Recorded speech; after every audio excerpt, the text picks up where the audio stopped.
Guys, we're starting this episode off a little different here. We've got an awesome announcement. We just want to say thank you. It has been a year now that we have been doing the podcast. Whoop, whoop. 1 whole year. 1 whole year. Crazy 24 episodes. This will be episode number 24. Yep. 16 guests. Yep.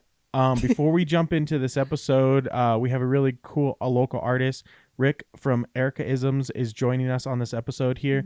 And we just wanted to say thanks for being part of this journey. We've got a lot more guests coming on. We've got a lot more episodes in the can.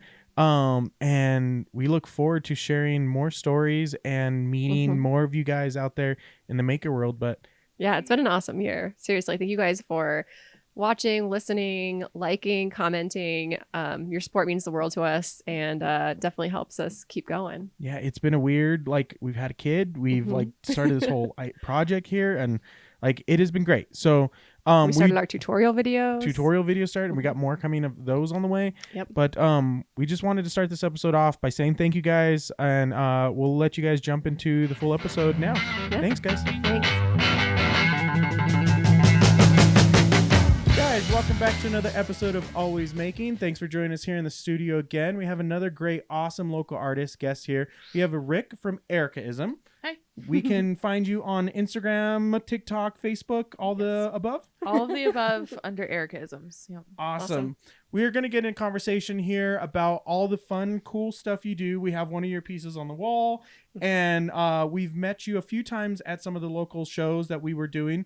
Thought we'd have you here in the studio. But before we get started with that conversation, guys, do what you're supposed to do here on the YouTubes and like, subscribe, comment down below. Let us know if there's other local artists you want to have on the show, and join us for the rest of the conversation here in this episode, guys. So how did this all get started for you? That's such a loaded question. We come with the big questions off the bat. I know. Just not gonna ease into it. I've been making art since I could hold anything. Literally, one of my favorite photos of myself is I'm like maybe 2, probably less, in just a diaper, standing on a chair at the kitchen table.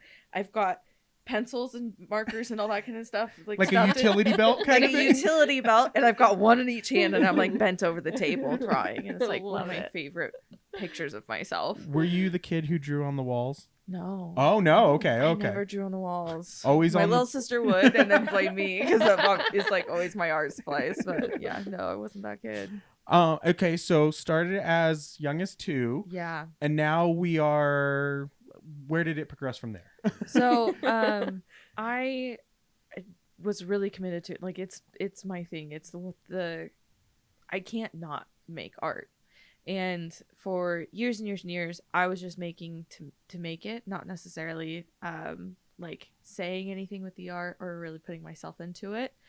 And then I started, I guess it's almost 10 years ago now, I started having friends ask me for commission pieces and stuff like that, and that was when I first started selling the art that I was making. As far as the markets go, that has been extremely recent.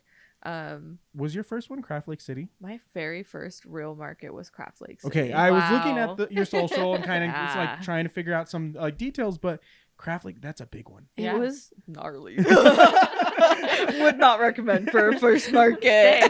Full 3-day market, for those who don't know, local market, 3 days. That's a big endeavor to jump right into. Yeah, it was. So, and it was a whole thing. So, I kind of had to restart my life about a year and a half ago. I lost all my jobs because I wasn't able to walk for about a year. Oh, wow. Yeah. So, every so often you'll just see me on my feet, and it's just really excited to be on my feet. I really had to rethink everything about how I function as a human being and in society and all that kind of stuff. And one of the things that came to me was just you have to take this art thing seriously. It's the only thing that I can do consistently, no matter what situation I'm in. And it's something that I'm called to do. If I don't do it, I feel sick. You know what I mean? Mm-hmm.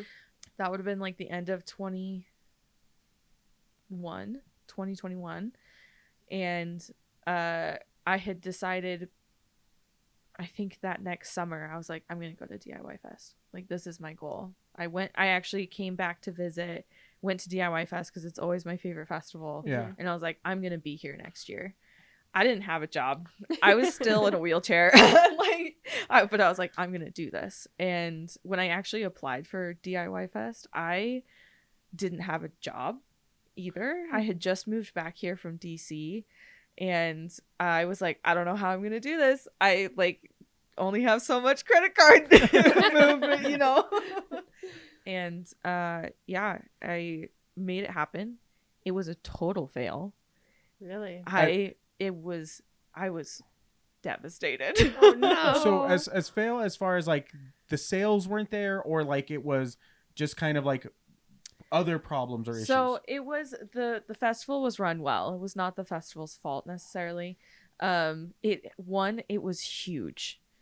It is a big show. And it being someone who doesn't have a lot of product and doesn't have like a notable presence, like the competition was just too much. But also like financially it was terrible for me. Like I ended up not making back my booth fee. Yeah. And on top of like actually setting everything up. Yeah. Right. But like I don't look at it and go, oh man, I wish I hadn't. It's a learning experience. It's first off, it's a learning experience, but also it was an absolutely unattainable goal. And I did it. There was like midday 2 or something. I realized I hadn't seen a person in like 2 hours, and I was like, but I'm here. You did it. I did it. That's a for a lot of the makers out there who don't make that leap into that, it is very scary, and a lot of people like never make that push. Like just to be there, like I did it. I got to this point. Absolutely. And because it was your first show, Yeah. we're still talking here because you're still doing shows. I'm still doing shows. Yeah. Okay. Yeah. So that learning experience, that growth from it, what has changed for you now? So a big part of it was like I really found my passion for it from DIY Fest. Okay. Because of how bad it was for me. Like it was miserably hot. I think it was the hottest weekend of the year that year too. Yeah. I came away from it still feeling so energized because I realized that I was in my element. Like I was in a space being able to talk about my art and share my art in a way that I'd never been able to do before. And I met so many vendors that year too, because it was so slow for like my one little section. I was constantly just like yammering with everyone else. And yeah, it really, I was like, yeah, this is what I'm supposed to do. And I did Urban Arts Fest as well last year, and Mind the Gap, which was a music festival. That was an amazing music festival. Oh, awesome. It was really cool. But I have since decided the smaller markets are better for me. In general, I think that it's partly the competition, but also I have a better presence with more small local communities. Like I've set up several times at the Legendarium, which is a queer-owned bookstore off of 9th and like 300 East, I think. And people show up so much different because they're coming into the space wanting to share with everyone there and contribute, because it's like a community effort, where I feel like the festival scene kind of is almost like a separation from that like tight-knit community. So is it 2023 was Craft Lake City for you? Yes. Okay. So Yes. Yeah. we're just about a year. Yeah, So full year. about how many shows have you done in the past year? Probably about 15. Okay. So you really like I did not like you I was stepped like, up and I said, like, absolutely let's go. can't fail. I knew this is the thing, and I was just like, we're gonna figure it out eventually. Yeah. And so let's go back a little bit and let's talk about inspiration for the art. Now, did not know you couldn't walk. Yeah. That's new news to us and everything. This is Yeah. why we love doing these shows, because we Yeah. get to know more about like who you are and what creates. Was your art different before the accident? Hugely. Okay. It's also since then I've had to go through so much, not just like physical healing, but like emotional, and because it was honestly just a year of horrible traumas back to back to back. Okay, Christy stepped out real quick to take care of Juniper. We're gonna jump back into this conversation, but and she'll join us in just a little bit once we get Juniper settled back down a little bit. We were talking about inspiration and how that year for you really did change how you went about your art. Absolutely. Let's talk about art before that time and art after the time. What was it like for you and where you got started with that stuff?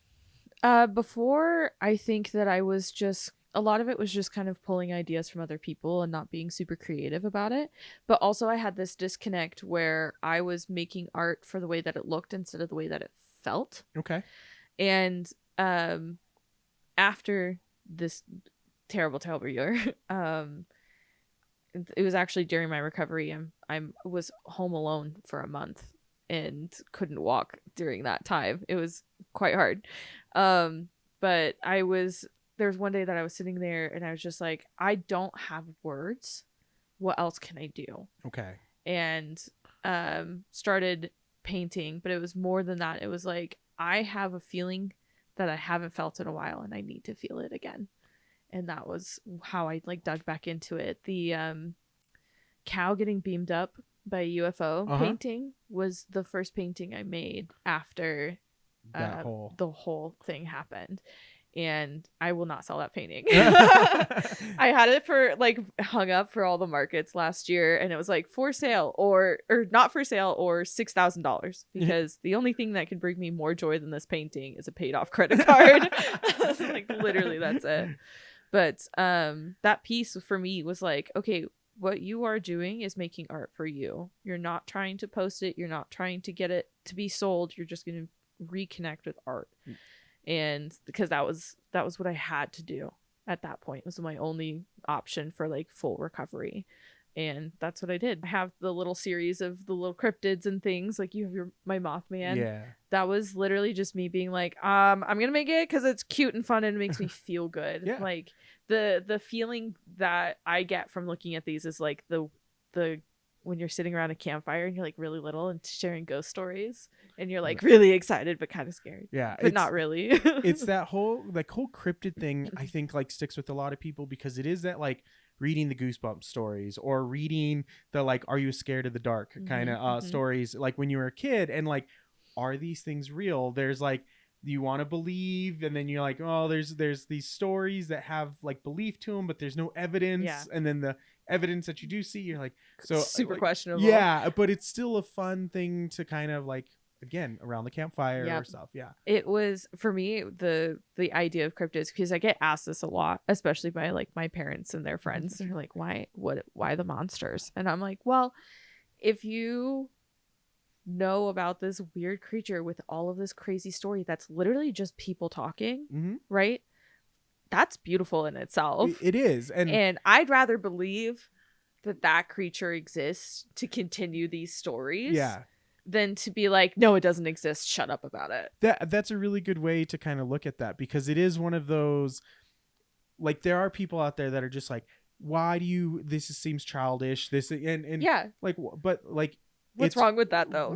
Yeah, exactly. What is wrong with that? Yeah. These are super fun. And they're like, it is those stories that get passed down, and like reality is like that's what keeps generations of like things alive for everybody, is the storytelling. Yeah, these stories predate the internet. Exactly. You know what I mean? Yeah. They predate film photography. And like, how cool is that we've had a story that's developed and so rich in people's cultures. Like I lived out east for a while, and just like the connection with the Appalachians and stuff like that it's a different world. It's a totally different world. And so world. I had never visited it or like traveled on it or anything like that. But is there cryptids from that side of the like states that like has inspired some of your work? Not yet. Okay. Yeah. So it's still, there's still possibilities. Oh, for sure. It's still gonna happen. Yeah. Okay. Yeah. Cause like I love the diversity of cryptids, and there's so many like versions for every state, and like they're like the Bigfoots. There's actually multiple, like a state map, like a US map with each cryptid for each state. like the big famous one. It's so good. Yeah, because we have the Bear Lake monster that's kind of like a Nessie-esque kind of thing. Right, yeah. Or a serpent kind of thing. And then there is all the wilderness here, and then there is like Bigfoot, like kind of crossover that does happen. I don't know of any other. There's a lot of native. Well, we do have Skinwalker Ranch here, and so Skinwalkers are a There's thing. a lot of different native cryptids here. Here, okay. Yeah. So that kind of lore is what's in the Utah area, but it is a fun avenue to go down to. And so UFO was the first piece done. We've seen a lot more pieces that you've made larger in size and like gallery pieces now that we're seeing. So where was where did that transition happen? Where did that come from? Yeah, again, it was really prompted by the process of healing. I started going to Connect at Urban Arts, which is a once a month event where people come and share like 2 pieces of art.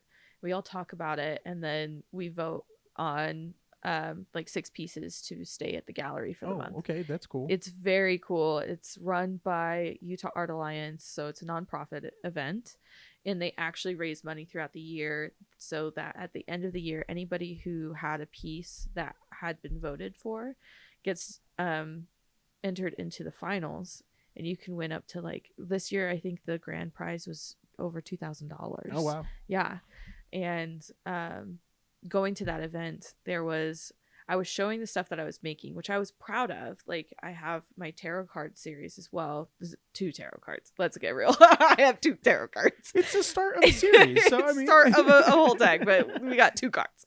That's the dog one, right? Or is that? That's the whales with the cliff is one of them, and the other one is the bee with the flowers. And then your service dog was a plain card? Is that what I'm mixing up, or? Oh, I have a sticker that is a dog. Okay. But yeah. Okay, that's then that's what I'm mixing up in some of the stuff. Yeah. Okay. Yeah. Okay.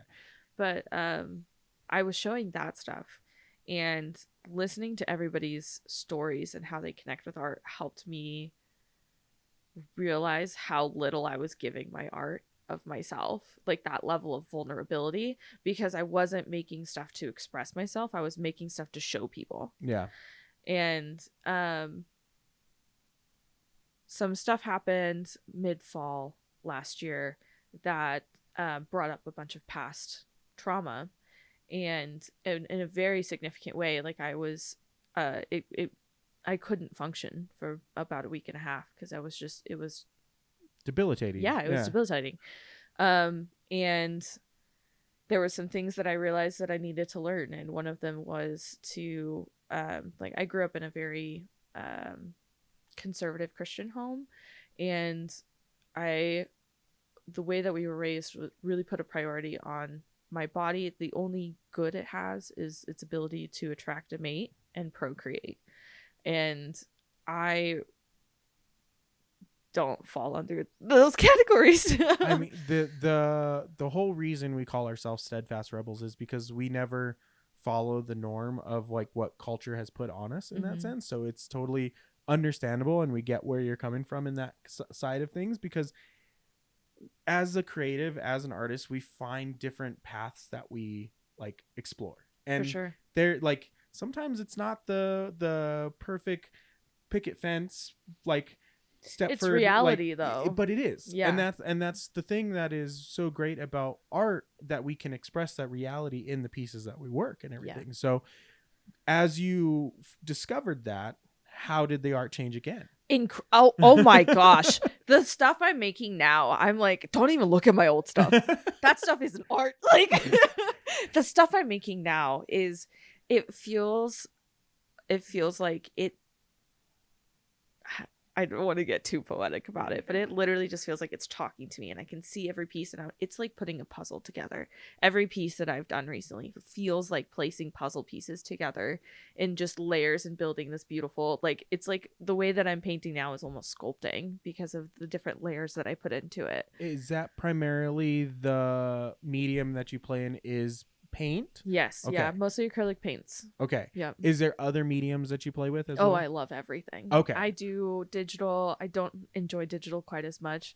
I love the freedom, but the actual physical act of drawing on a screen is horrible.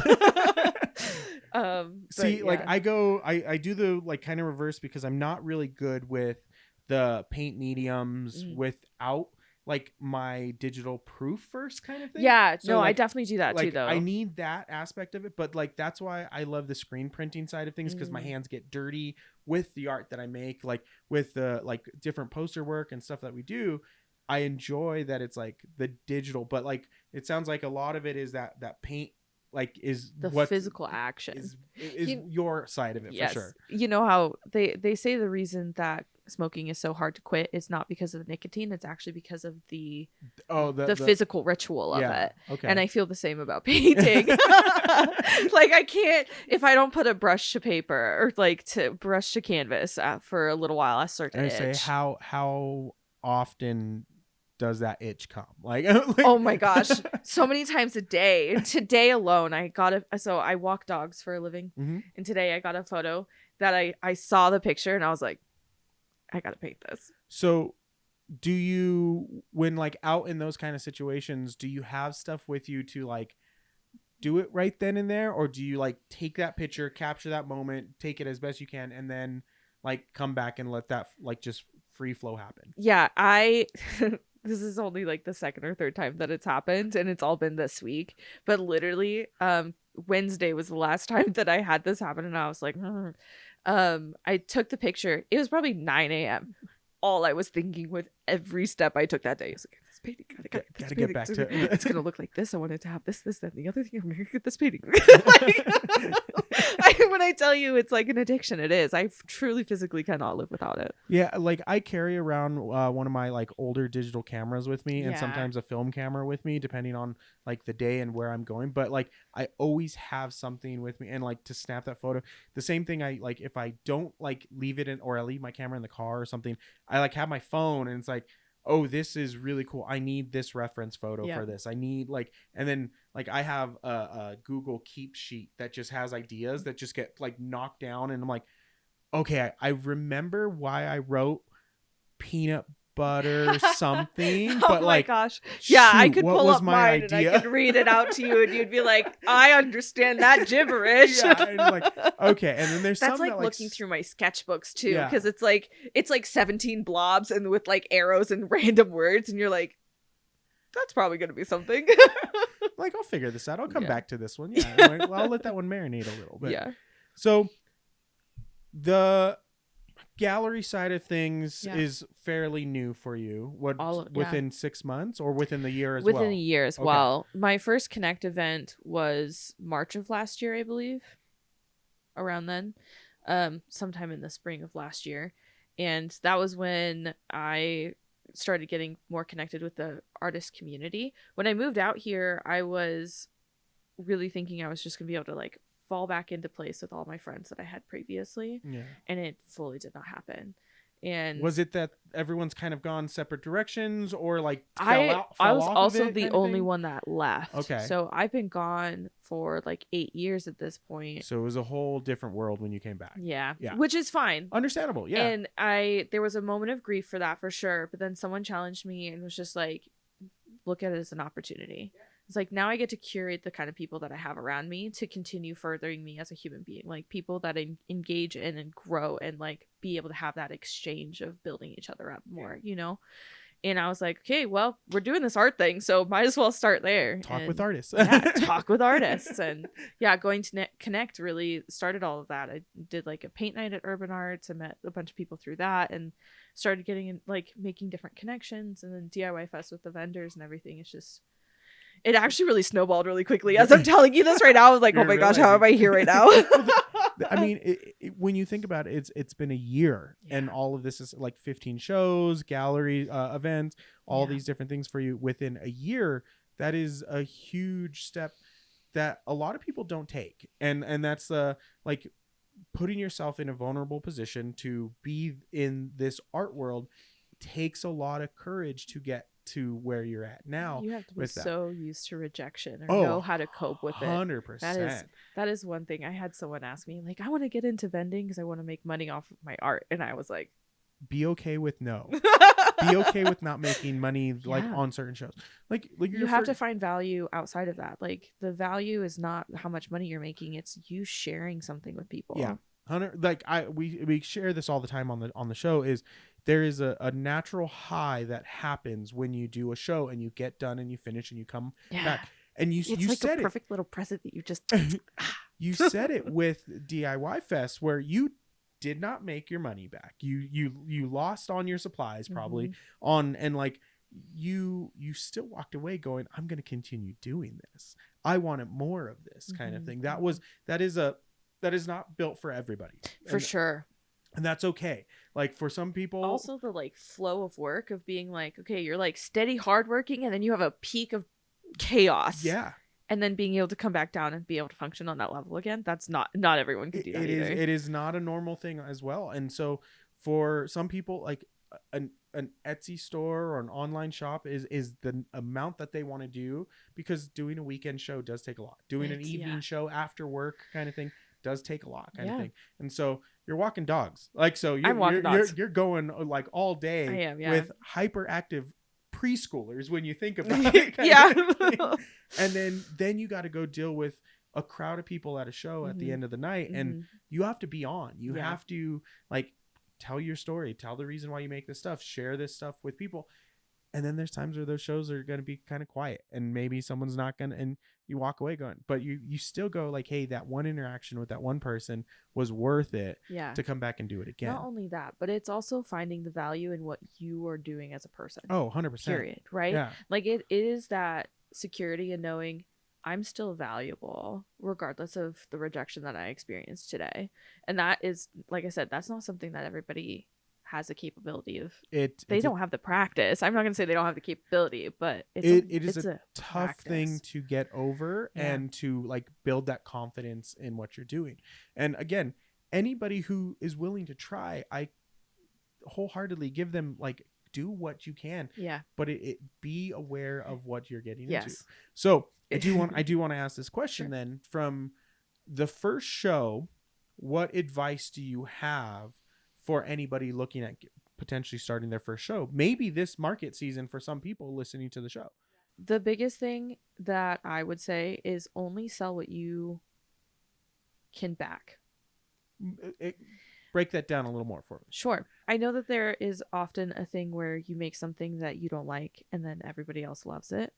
But when you're first starting out, every piece on your table has to have that connection to you. Yeah.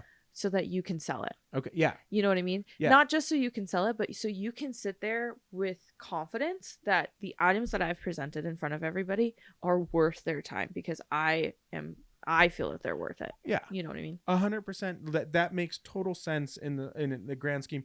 Art is subjective, and art is meant to have people have a feeling of stuff. And so if you're not giving a confident feeling of what you have made, the person isn't going to have that same confidence in buying the piece. Yeah. Kind of thing.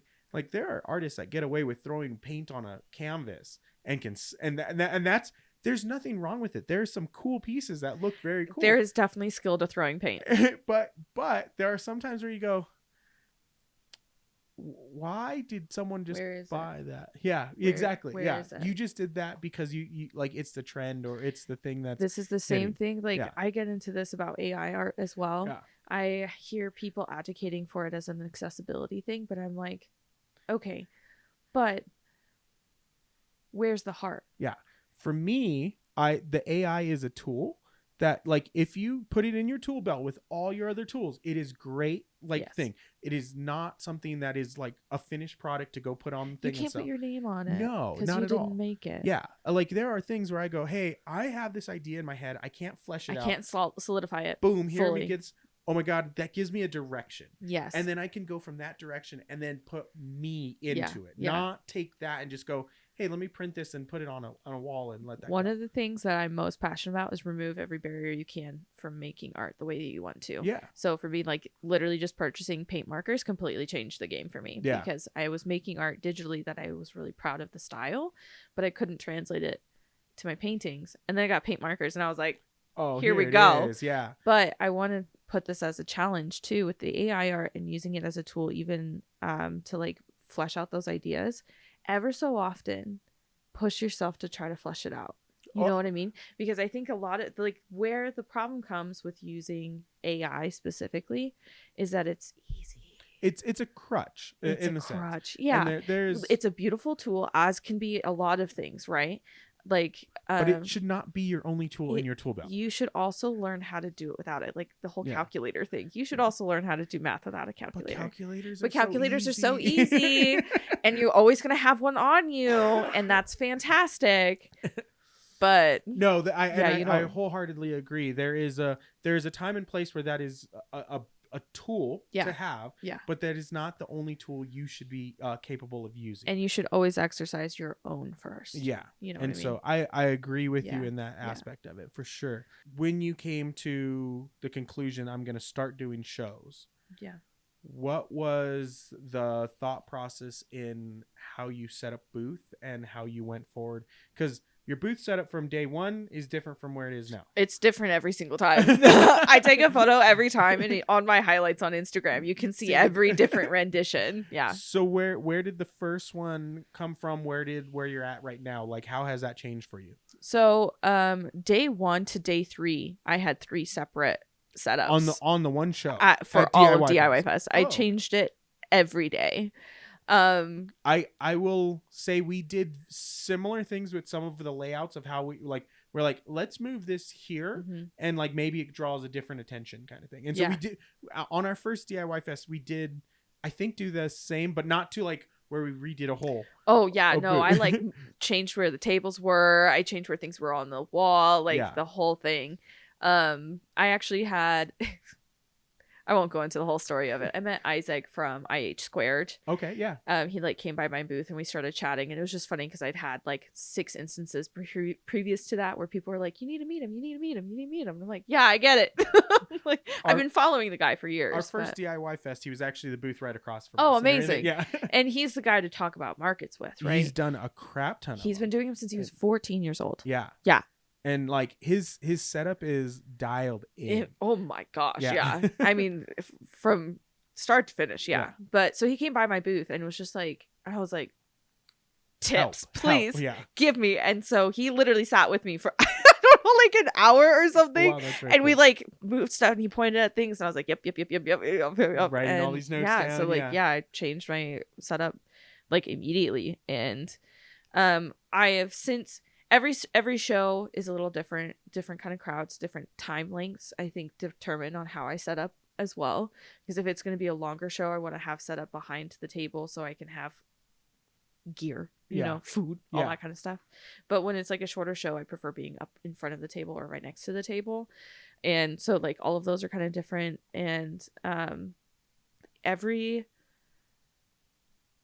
show I'm taking notes, right? When somebody comes up and I realize they haven't looked at my stickers, I'm like, why haven't they looked at my stickers? Oh, they're too far forward in the little suitcase I have. Nobody can see them until they're like right up on top of them. Mhm. So you adjust it like that. And that's also just kind of the way that I feel about it in the moment.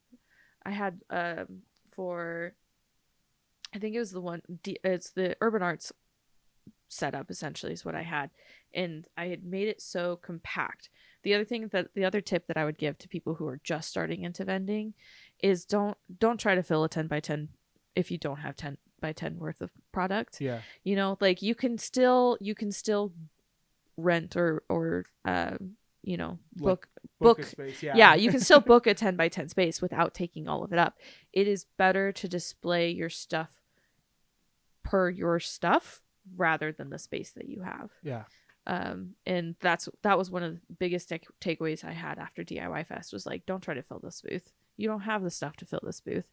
Condense it. And I feel like it just had such a more impactful, like as soon as you came up, it was just like from floor to ceiling, all of my stuff, and it felt cozy and tight and good. So And all the pieces, again, like you said, you can speak for. Yep. You can share the insight and the depth of why those pieces are there, and they meant more to you being there than trying to just fill it with stuff. So in DIY Fest, I had a lot of filler pieces too, Mhm. pieces that I had made years ago that were just like little one-off goofy things. And I ended up taking them down for actually most of my markets because I was like, I don't feel confident in these. They're also not selling well because I'm not selling them. Yeah. You know, that's why I like, if you can't back it. Don't put it on. Yeah, and like I said, sometimes you're gonna make stuff that you don't like, but if you can still back the quality of it, if you can still back the heart behind it, Yeah. That's all you need. I mean, there's plenty of musicians who have number one songs that they hate to Yes. play Yeah. when they go to You concerts. made it for a reason, though. Yeah, you know? exactly. And that's the thing. They'll play it at the concert still, but it's like not their favorite thing. What is it? I think the famous one is like Radiohead. Like, Oh my gosh, right? It's really? like his like their big song and everything is like they hate that song. Love that. I believe that. I'd like don't quote me on it 100% out there, guys, but I think that's the big famous one out there. Where does your inspiration come from now for your pieces that you're working on? So, part of it has been that healing journey. So I've been working through some, I don't want to say like body dysmorphia because it's not quite that, but a lot of like personal stuff. So it's been like I had my stomach painting and I just did my feet, and so you can see in my painting like the scars from my surgeries and stuff.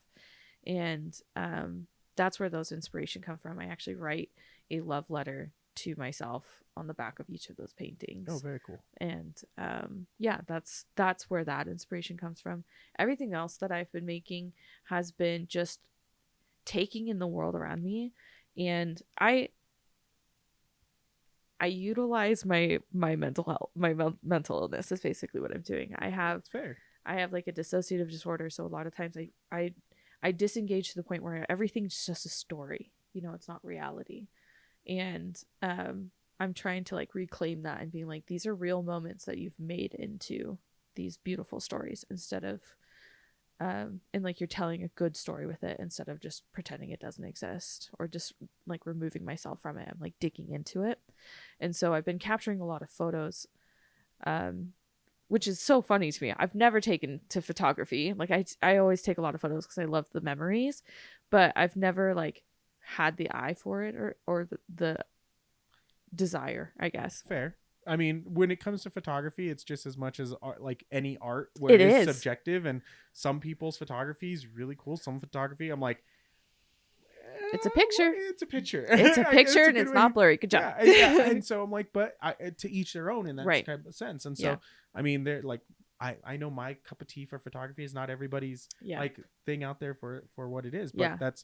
It was just never an art skill that I had any interest in picking up. Yeah. But I started going to more artist events that were very specifically Rust and Relic, which is a late night antique store. Okay. They host they have like an open house every Saturday, and my buddy Thane has been doing live paintings there, and so I've been hanging out there, and the setup is incredible. It's just every little item in the antique shop is staged in this beautiful way, and I started taking photos. Yep. Because I'm just like enamored. A film set. Yeah. And it's crazy. So that's what started it. And then I started seeing it more on like walks and other things like that. And so what I'm doing now is literally just seeing the weirdness in reality and painting it. So like the photo that I was like really obsessed with on Wednesday or last Wednesday was I had accidentally taken a picture of the two Springer Spaniels I was walking. And their heads were cut off exactly perfectly. And like the composition of the photo, I was like, this was an accident, but look how this is, it had like this Norman Rockwell vibe, but make it like creepy. Like suddenly you're like, something's not right. Yeah. And, kind of like Twilight Zone feel, but like Norman Rockwell Twilight Zone. Sure. Exactly. Okay. Yeah. Fair, yeah. And so that was like my obsession. And there was another day I was painting two other paintings, and I sat down just to like rest for a second, look at the painting, whatever. And something about the lighting in my room was so interesting with all of the different items that I had just like directly in front of me. And I snapped that photo, and that's the painting I'm working on right now. And it's just like, it looks like it was a filter, but it wasn't. It's just like the way that the photo was taken. So like what I've always understood photography to mean is like painting with light. And so 100% like what you did is photography. I gotta show you my photo from today now, because that's literally all day today. So I was walking this morning and the sun was insane today. Yeah, it was very hot today. And it was brutal from the get-go. Super bright and very sharp shadows everywhere. Yeah, it was a lot. But it was like spotlighting all of these things. I wish I'd taken more photos, honestly. But there's one in particular that I was just like, how odd. Yeah, that shadow and everything, but it's like It looks like a spotlight. Yeah. That was just randomly placed on this dog. And you've got that's probably about like 10 o'clock in the morning kind of thing. Oh yeah, not and, even. And so there's weird shadows still coming in. Honestly, looking at it, you think the light is coming from behind the camera, but then you see the shadow, and you're like, "That's not where the light's coming from." It's coming from the other direction. Yeah. So this is the one that I'm like, "This is going to be a pain." But finding inspiration around you consistently is I think something that's very hard for some people out there to do, and you speak art like that. That's the reality of what it is. I think it was your bio on your is it coffee or is it Ko-Fi? I think it's Ko-Fi. Okay. I've been saying Ko-Fi, but it seems like it should be coffee. Well, that's what I'm like. That's what I'm like. Am I pronouncing this right? But like it talks about like your art, and then the other like 40% of your world is D&D. Yeah, I have yet to like collide those things, but we're working on it. Fair enough. So like we play around. Like none of my pieces that I've done have done D&D stuff. I have ideas for D&D things, but I've always wanted to keep D&D separate. I have like we've done multiple campaigns. I have all kinds of 3D tiles. I've built all kinds of like cool structure. I love the depth. Like I think I like building the D&D like stuff more than playing it. That's like me with books. I rather collect the books than I don't do a lot of reading. It's like I like the craft of the it's build. The Minecraft of it. Yeah, it's the Minecraft of it. It's what it is. But we've done a couple campaigns, and then COVID kind of screwed up some of our campaigns. We tried to do it online, it just wasn't the fun. Like in person is so much better. But like I think one of the things I want to do is pay someone to be a dungeon master for us so that we can just come and have fun, and not anyone in our friend group has to like actually do the DMing part of it. They can because it's like it's fun, but it's also unfair that like we have to fight against our friend. Like let someone we like just that's another thing I could go on forever about. First off, the Legendarium that I mentioned earlier, the bookstore, it is all sci-fi fantasy, and they have D&D nights like 3 nights a week now. But they also offer services where you can rent a room and a DM. So if that is something that you want to do, I did it for my birthday last year. 10 out of 10. They get you cake and everything. Last year birthday, I took everybody to Evermore. And such a sad story to the end of it and everything, and hopefully there's some light at the end of the tunnel and we see something resurgence or something. Something. But that was super fun. I like Christy and I, we both love costume work and doing all kinds of stuff. That the cosplay world is great, so that whole like world building and being in it, I love it. One of the things that I realized throughout the last couple years of trying to figure out what I want to do in this world is understanding that my real passion is collaborative storytelling. Fair. I played with a group when I was living in DC. That's actually like part of my coming out story, as well as like this group of people fully changed my life. But the campaign that we played changed my definition of the game. Okay. It truly did. It was one of a good way. In a beautiful way. Okay. In a beautiful way. The way that we sat down, we built the world together, so the DM didn't do it alone. We had built a lot of the non-player characters so that we had immediate connections to them from the get-go, and so it just made it feel so real, and so like I knew what to do. You know, when you're playing in a huge world and they're like, okay, what do you want to do now? I don't know. There's too many options. There's too many things. Yeah. I could go north for 100 days or I could go south for 14. Yeah. And like, where this campaign, we kept it very, like the world itself was very small, but it felt like I knew everybody in this tiny community. And so when they asked, what do you do next? I'm like, I'm going to go check on this person, talk to this person, spy on this person. And like, I knew immediately. Yeah. Anyway, completely changed the way that I viewed the game. And like I had a podcast going for them for a while, and I played it virtually for a year and all of that. But it came down to I loved that we were writing a story together. Yeah. And there was even a time where one of our players made a decision that had a huge repercussion. They ended up killing someone that they weren't supposed to. And through the whole rest of the session, we're all just terrible. We're having a bad time. We lost one of our like team members. Like there's lots of moral things happening. Like this was so against the moral code of our group.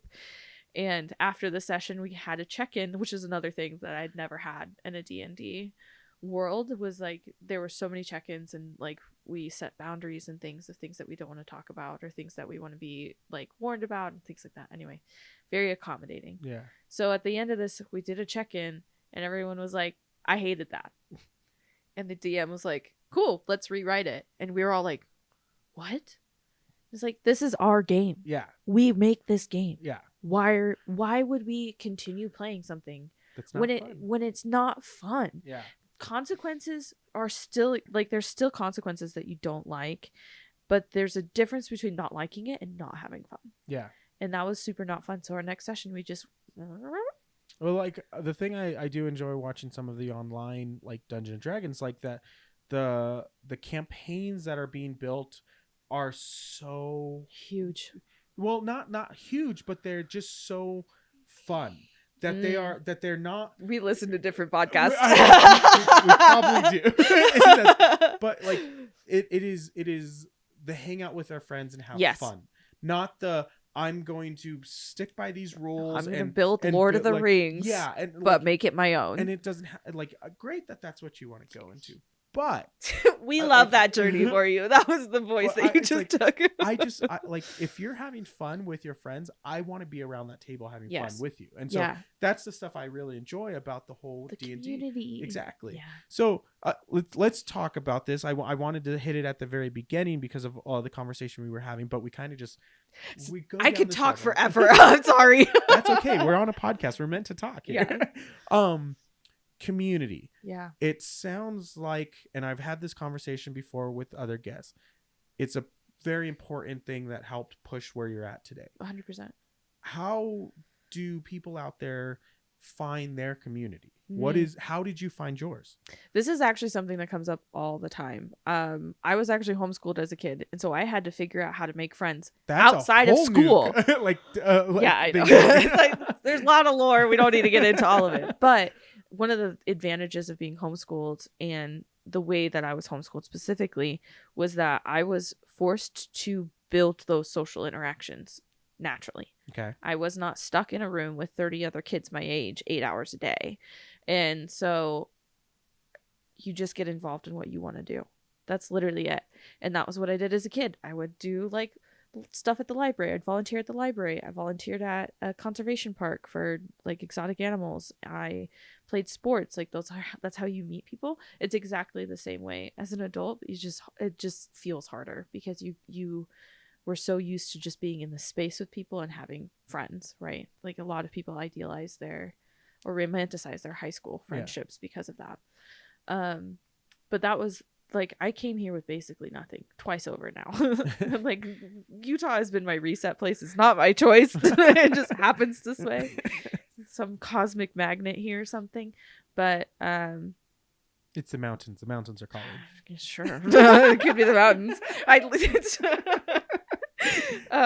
But it's an intentional practice, because to be able to build community, you have to also invest in yourself in that community, within that community. Yeah. So I love art and I love animals.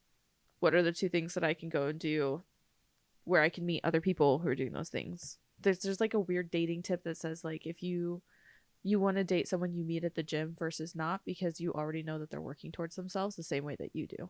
You know what I mean? So the same way that you're going to be investing yourself into doing markets, go to markets. It's really simple math, but it does require you being willing to go into those spaces and be vulnerable and meet people. Be like, hey, I came here because I enjoyed this thing. Let's talk about this thing. Yeah. I mean, the reason why we started this podcast with all the people we meet at markets is because we enjoy the people we meet at markets. Yeah. And I think everyone has a really great story for my background in production, I always loved hearing the people's stories. So I worked almost 10 years doing pet world related video production stuff. And Okay. so working in exotic animals, working Mhm. with all these different things. So we have a lot to talk about on off camera. We can share Yep. some of that stuff. There's plenty of video out there of like the stuff I've done in the past, but the thing that always stuck with me was the interviews that we had with the people and why they did the things they did. Mhm. And I realized everybody has a story, and this is why we meet the people at the markets, How and cool that's is why that? we do what we do, is Yeah. so that we can share these stories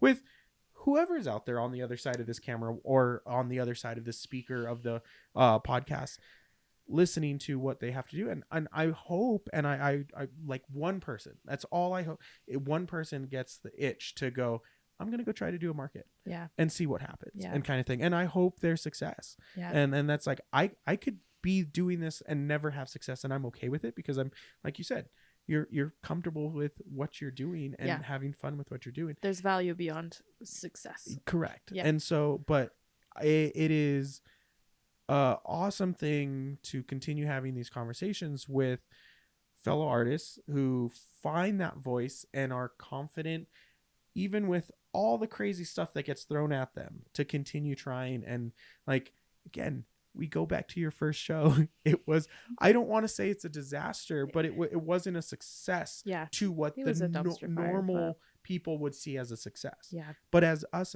as the people who are doing the market, that was a huge success. Yeah. Because look at where you're at now. Because look what I did. I Yeah. did the thing. Exactly. It was a hard thing and I did it. Yeah. And Yeah. that was an accomplishment, and it was a thing you set yourself up for to do, and you did. Mm-hmm. And you're here now doing all these cool stuff and growing as an artist as well. Yeah. I want to make sure everyone out there listening or watching can find more of what you're doing. Sure. Check out what you're doing. Where can they find you online, out at markets? Where can they find that information? Yeah. Instagram is going to be the best place. It's where I stay the most up to date. My stories are really, if like I've mentioned, community is my whole thing. And so I will share every single market that I see in the local area on my story. So it's a great way to see. I do try to post also when I'm going to be vending. I'm doing a bit slower this year. So- I'm only doing one a month right now. Okay. So Yeah. not the full 15. No, Okay. not the 15 in 6 months. No, I'm just doing one a month right now. Trying to, like I said earlier, the art I'm making now it's art, and Yeah. like the stuff that I had before, I'm like, I mean, to be fair, it's still art. What you were making before. no, I love it and but, I yeah, appreciate it. yeah. But I have now a bunch of stuff that's next level. It's what I want to put out into Yeah. the world in a different way. I mean, as artists, So, we grow and we continue to change Yeah. and adapt and stuff like that. Is there anything else you'd like to share before we end this episode with anybody out there watching? Community is literally everything. That it was going to help you deal with the rejection. They're going to help you support and educate you and grow you, because everybody has different experiences. So even if they're not better than you, the people around you all have stories. And if you sit down and listen to them and continue to take in more information, you can just build each other up. Like, community is everything. 100% agree with you Yeah. on that one. Rick, thank you so much for joining us. I course. know Chrissy would have loved to join us a little bit longer in here, but Yeah, Juniper always gets her way. baby. But baby, we get it. Thank you again for joining us here. Yeah, thanks for having me. Guys, like, comment, subscribe. Thanks for joining us again on another episode of Always Making. We'll be back on the next episode. Bye, guys.